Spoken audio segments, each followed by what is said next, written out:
خلصنا سيكشن جديد، هو السيكشن العملي او التطبيق العملي على الدارت بيزكس والاو او بي، وعملنا سيستم صغير كده مع بعض.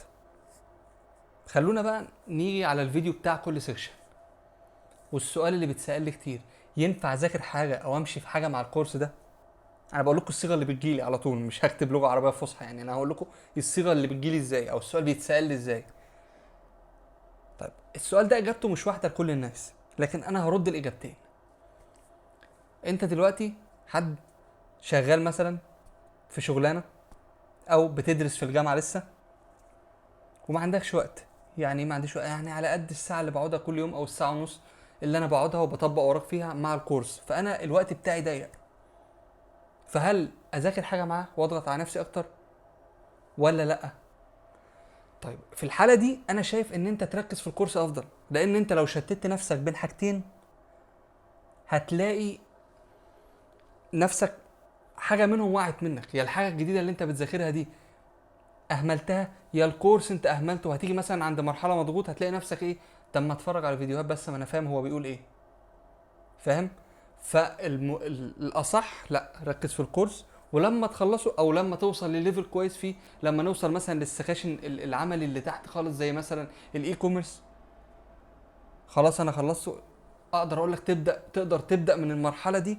اه، ده انت مش تقدر تبدا كمان تشوف مثلا تذاكر داتا ستراكشر الجوريزم او اي حاجه، لا ده انت تقدر تقدم في شركات كتدريب، انت قدرت تطلع ابلكيشن كامل. طيب فخلينا نقول اللي وقته محدود واللي مش فاضي لا، بركز على الكورس، لان من الاخر يعني الكورس ده هو اللي هيبقى مصدر دخلك بعد كده قدام. فزي ما قلت لك ركز على الكورس. طيب الشخص حد تاني، انا مثلا في الاجازه بتاعه الصيف، الاجازه الكبيره او الاجازه الصغيره اللي هي بتاعه منتصف العام يعني، وعندي وقت كتير، انا قاعد فاضي على طول، مثلا الاجازه بتاعت الصيف دي 3 شهور مثلا وما عنديش سمر كورس او اي حاجه. طيب انا اقدر اقول لك في الحاله دي ممكن تذاكر جنبها او تبدا تحل مثلا بروبلم سولفنج او تذاكر الجوريزم. ليه؟ عشان ما تملش. يعني انت ما تلاقي نفسك كله فلتر كله فلتر وشغال والدنيا ضغطه معاك، هتلاقي نفسك في يوم قمت مثلا مذاكر سيكشن كامل على بعضه، وفي يوم تاني عندك ملل مش قادر تدخل. فكنوع من انواع التغيير تمام. كده كده الشخص التاني اللي ما عندوش وقت، هو تمام، هو اصلا عنده حاجه تانية بيعملها، فعنده مذاكره عندي كده، فهو بيقسم بين حاجتين عادي. لكن انت فاضي الثلاث شهور دول وهي فرصه ليك، بس ما تحاول ما تخليهاش تيجي على الكورس. طيب نصيحه بقى للحالتين: كل لما تلاقي عندك نفس، يعني كل ما تلاقي نفسك فاضي وما عندكش استعداد ان انا ابدا سيكشن جديد، اطلع اتفرج على الفيديوهات اللي فوق، واحد عاد امشي عليهم واحده واحده.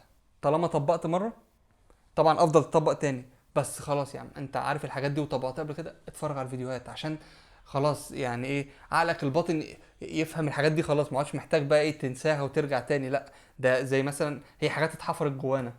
يعني انت لو جيت تسالني يعني ايه اري، يعني ايه ليست، يعني ايه فور، يعني فور ايتش، كل ده ما هو خلاص يعني انا فاهم، حاجات ما عادتش بتتنسي.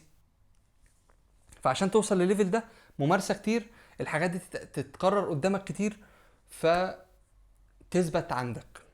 هو ده كان فيديو النهارده، اتمنى الفيديو يكون فاد الناس وكل واحد يطبقه بالشكل الصح بالنسبه له. اشوفكم على خير ان شاء الله في السكشن الجاي.